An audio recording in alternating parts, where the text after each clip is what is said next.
सध्या सोयाबीनचा भाव उत्पादन खर्चापेक्षा कमी आहे। सोया तेलाचे भाव पडल्यानं सरकार खाद्यतेल आयात शुल्कात वाढ करून सोयाबीन बाजाराला आधार देईल अशी आशा शेतकऱ्यांना होती। पण निवडणुकीच्या धुंदीत असलेल्या सरकारनं शेतकऱ्यांच्या आशेवर सुद्धा पाणी फेरलंय।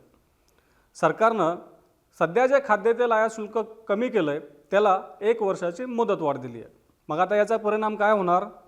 पुढचे 1 वर्षभर तरी सोया तेलाकडून जो काही आपल्या सोयाबीनला आधार मिळणार आहे तो मिळणार नाहीये। मग सरकारनं नेमका कोणता निर्णय घेतला? तर सरकारनं सोमवार रात्री एक नोटिफिकेशन काढलं। त्या नोटिफिकेशनमध्ये असं म्हटलंय की सध्या जे खाद्यतेल आयात शुल्क आहे ते पुढील 1 वर्षभर कायम राहील। मग सध्या आयात शुल्क किती आहे? तर कच्चे सोया तेल, कच्चे पाम तेल, कच्चे सूर्यफूल तेल या कच्च्या तेलावर आयात शुल्क 5.5% आहे। आणि जे रिफाइंड तेल आहे म्हणजे रिफाइंड सोया तेल, रिफाइंड पाम तेल आणि रिफाइंड सूर्यफूल तेल या रिफाइंड तेलावरती 13.75% आयात शुल्क आहे।